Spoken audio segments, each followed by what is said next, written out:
Bonjour et bienvenue, voici notre tour d'horizon économique, géopolitique, sanitaire et boursier. Nous sommes le vendredi 17 juin. Et pour comprendre comment tourne la planète finance, c'est sur la bourse au quotidien et nulle part ailleurs. Et l'épisode du jour s'intitulera Séance des 4 sorcières, opération coup de balai. Oui, bon, calembour était évident, mais je ne pouvais pas me retenir de le faire parce que l'opération coup de balai, on vient de la voir peut-être s'achever sur le compartiment obligataire, avec ce qui ressemble vraiment à une capitulation. Vous avez des taux longs qui ont pris 60 points sur l'OAT, 90 points sur les BTP italiens, après avoir déjà pris 200 points depuis le 1er janvier. Vous voyez un petit peu. Donc, la capitulation sur l'obligataire, on vient peut-être de la vivre cette semaine. Alors on espérait avoir peut-être un contre-pied plus franc, qui aurait rendu le scénario plus limpide, parce que pour l'instant, les taux effectivement se sont légèrement détendus, mais on est encore très très haut perché.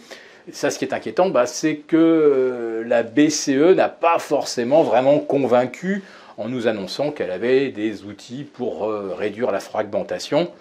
On attend de savoir lesquels, et puis on verra si jamais ils fonctionnent vraiment. On n'est pas pleinement rassuré, mais enfin voilà, ça ressemble vraiment à une capitulation. L'emballement final, donc c'est peut-être terminé du côté du crack obligataire. Est-ce que c'est terminé du côté du crack des cryptos? Est-ce que l'opération coup de balai est terminée? Rien n'est moins sûr. Parce que sur le Bitcoin, il y a un enjeu majeur.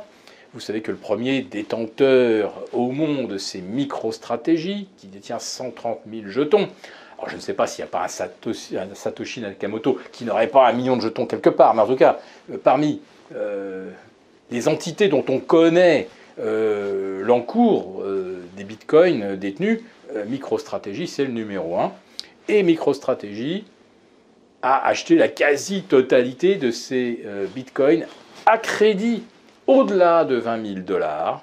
Donc si on tombe en dessous de 20 000, MicroStrategy, qui sera pris à la gorge par ses banquiers, et qui a gagé d'ailleurs tous ses emprunts sur son stock de bitcoin, sera obligé de tout vendre. Et là, comment le marché des cryptos absorbe 130 000 jetons bitcoin que MicroStrategy est obligé de vendre? Je n'ose même pas imaginer. Alors si, il y a quelques spécialistes des cryptos qui nous disent, si MicroStrategy liquide 12-13 000 pour le Bitcoin, ça peut être moins. Sur l'Ethereum, là, la cassure des 1000, choc psychologique majeur. Si jamais on enfonce les 1000, derrière, ça peut être 600, 630. Voilà, il y a des petits supports remontant à 2018, 2019.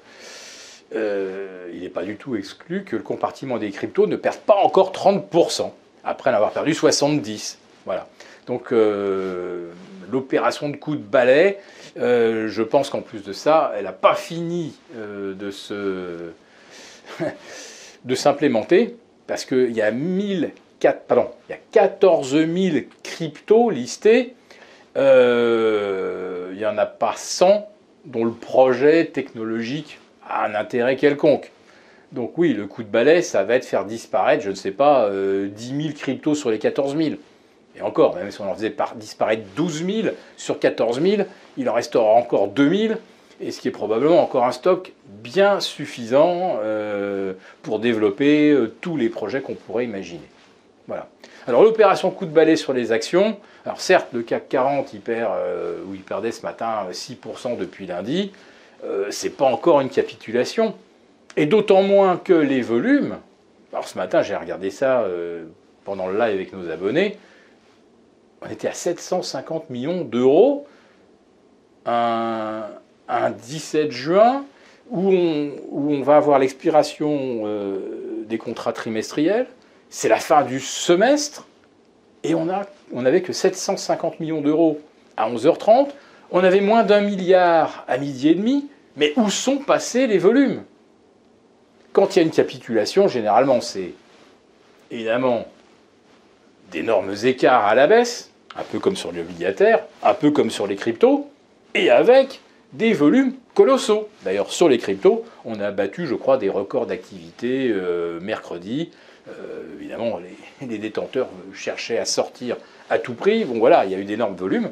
Sur les actions, c'est quand même assez extraordinaire d'avoir une séance à 3,5 milliards, à moins 2,5 ou quasiment. Donc, où sont passés les volumes? Qu'est-ce que font les investisseurs? Je vous avoue que là, je suis devant quelque chose qui m'interroge et qui confirme ce que je vous disais. On vient de vivre une hausse sans précédent dans l'histoire, avec un doublement du Nasdaq et du S&P en 18 mois, une injection de liquidités sans précédent dans l'histoire, et là, d'un seul coup, les banques centrales retirent les liquidités, et c'est comme s'ils avaient également retiré les liquidités des marchés actions.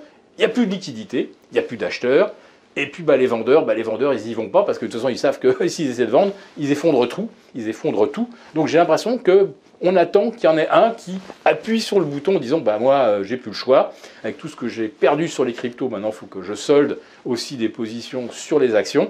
Et le jour où il y en a un qui appuie, même s'il n'y a pas de contrepartie en face, là, ça va être le déclenchement, effectivement, de l'opération coup de balai. Si cette vidéo vous a plu, n'hésitez pas à nous mettre un pouce. Et on vous retrouve lundi. Bon week-end!